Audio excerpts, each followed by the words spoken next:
Dhaka board 17 গ। প্রশ্ন, বট কিভাবে হিসাব করবে?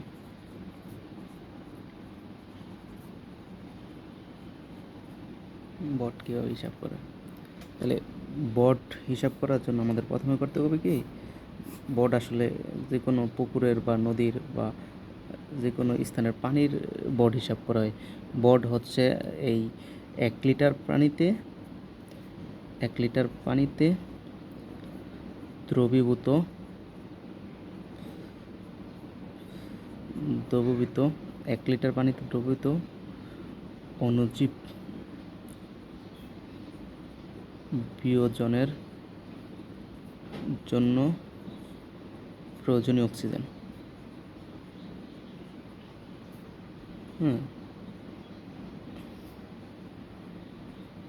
বট হচ্ছে 1 লিটার পানিতে দ্রবীভূত অণুজীব বিয়োজনের জন্য প্রয়োজনীয় অক্সিজেন। তাইলে এই বট 5 milligram per litre 5 milligram per litre বলতে কি বোঝো?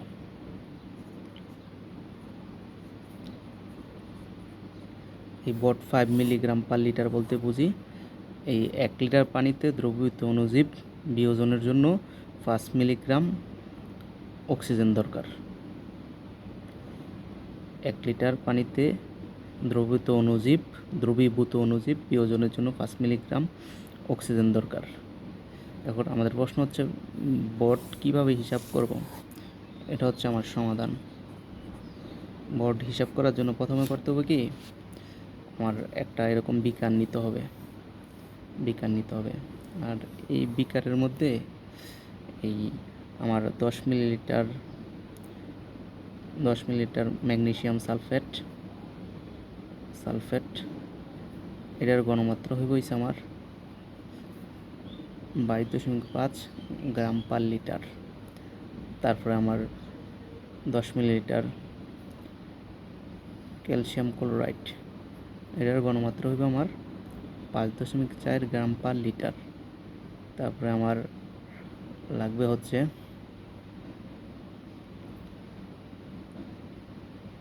Ferric chloride 10 millilitre ferric chloride এটার ঘনমাত্রা হবে আমার 25 গ্রাম পার লিটার। তারপর আমার লাগবে ফসফেট বাফার, যার পিএইচ হচ্ছে 7.2। ফসফেট বাফার ওইটা লাগবে হচ্ছে আমার 20 মিলিলিটার। তাহলে আমি আরেকবার বলি, এই 10 মিলিলিটার ম্যাগনেসিয়াম সালফেট লাগবে, যার ঘনমাত্রা 22.5 gram per litre. 10 millilitre calcium chloride লাগবে, যার ঘনমাত্রা 5.4 gram per litre. 10 millilitre ferric chloride লাগবে, যার ঘনমাত্রা হচ্ছে 25 গ্রাম পার লিটার। আর 20 মিলিলিটার ফসফেট বাফার লাগবে, যার ঘনমাত্রা হচ্ছে যার পিএইচ হচ্ছে 7.2। 20 মিলিলিটার ফসফেট বাফার, যার পিএইচ হচ্ছে 7.2। এখন 10 মিলিলিটার হচ্ছে আমার magnesium sulphate, 10 millilitre calcium chloride, 10 millilitre ferric chloride আর 20 মিলিলিটার ফসফেট বাফার, যার পিএইচ 7.2। তাহলে টোটাল হইল আমার কত? 50 মিলিলিটার। এই 10 10 20 30 50। আর আমি হচ্ছে 1950 মিলিলিটার হয়েছে পাতিত পানি যোগ করুন বা ডিস্টিল ওয়াটার। 1950 মিলিলিটার পানি যোগ করুন, 1950 মিলিলিটার পানি যোগ করুন পাতিত পানি বা ডিস্টিল ওয়াটার। তাহলে টোটাল আয়তন নেব 2000 মিলিলিটার। তাহলে একটা বিকার নিলাম, বিকারের মধ্যে হচ্ছে 10 millilitre magnesium sulphate, 10 millilitre calcium sulphate, 10 millilitre ferric chloride আর 20 মিলিলিটার ফসফেট বাফার আর 1950 মিলিলিটার পাতিত পানি। টোটাল আয়তন হইল আমার 2000 মিলিলিটার। আর এই 2000 মিলিলিটার পানিরে আমি বলতেছি লঘুকরণ পানি।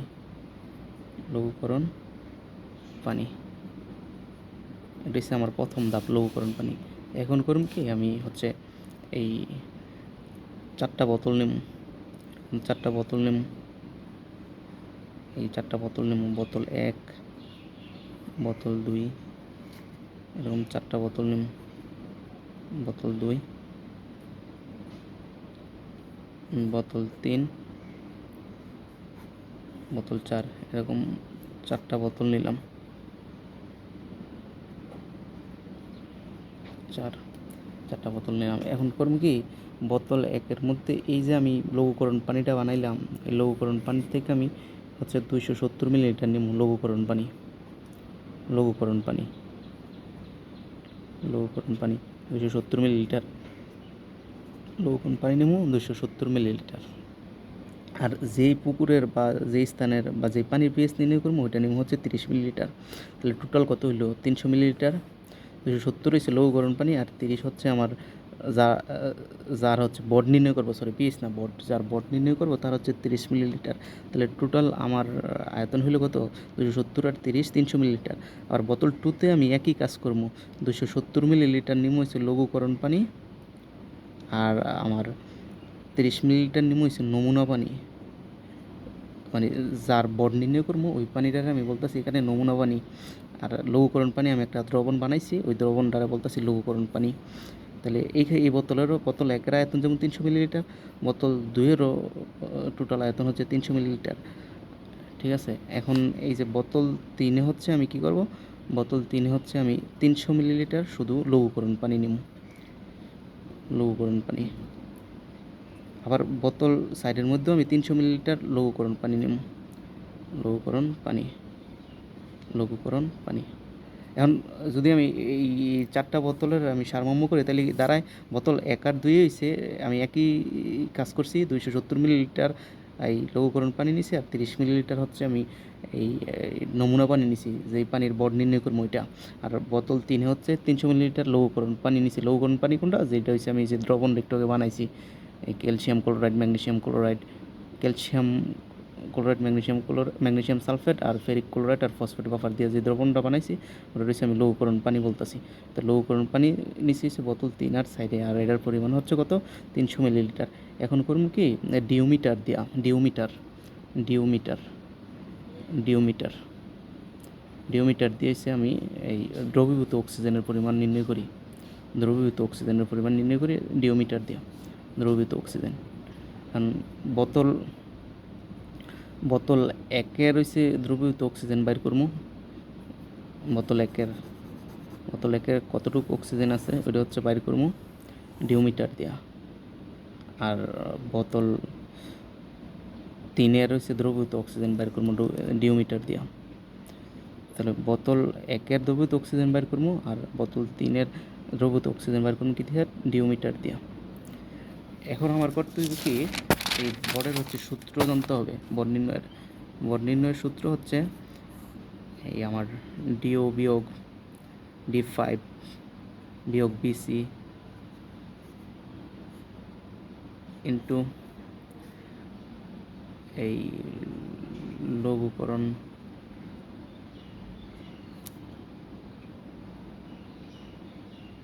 পানি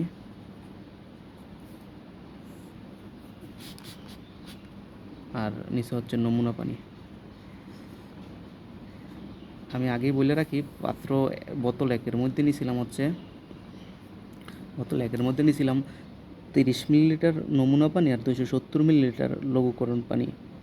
হ্যাঁ, তাহলে এই যে নমুনা পানি নিয়েছিলাম কত, 30 মিলিলিটার, তাহলে এই মানটা হবে আমার 30 মিলিলিটার।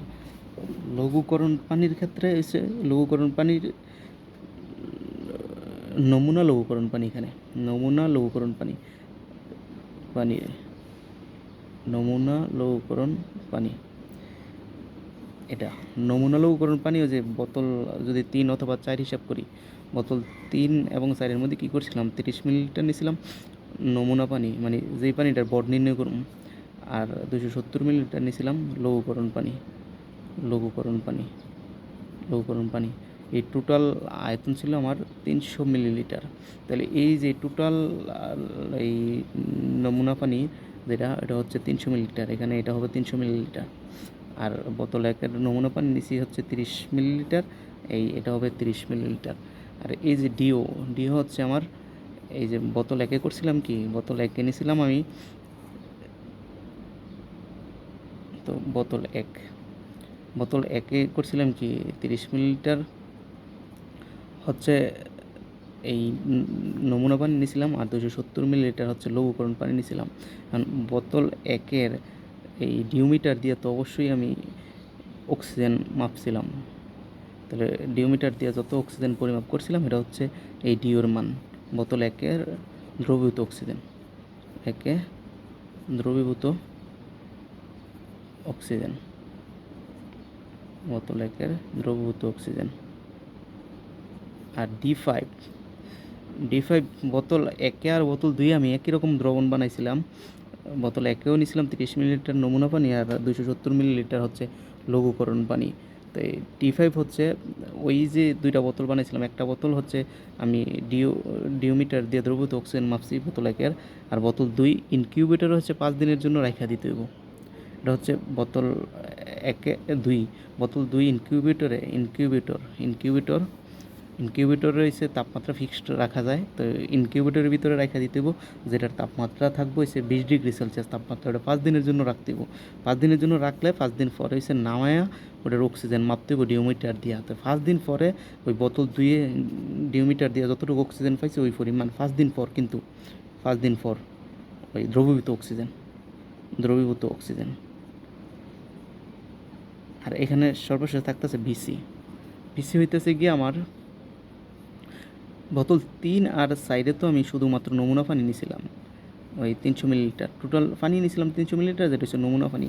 তাই এটা হচ্ছে এই শুরুতে বোতল তিনে যখন নমুনা পানি নিয়েছি তখন ডিওমিটার দিয়ে যতটুকু অক্সিজেন মাপছি এই শুরুতে অক্সিজেন আর কি, শুরুতে বিয়োগ এই 5 দিন পরে 20 ডিগ্রি সেলসিয়াস তাপমাত্রা রাখা 5 দিন পরে যতটুকু অক্সিজেন ফামু ওইটা হচ্ছে বিয়োগ, মানে বোতল 3-এর শুরুতে ডিওমিটার দিয়ে যতটুকু অক্সিজেন মাপছে ওইটা বিয়োগ 5 দিন পরে ওই বোতল এই 2 আর 4 হিসেবে আমি ইনকিউবেটরের ভিতর রাখিয়া দিছি 20 ডিগ্রি সেলসিয়াস তাপমাত্রায় 5 দিনের লেগা।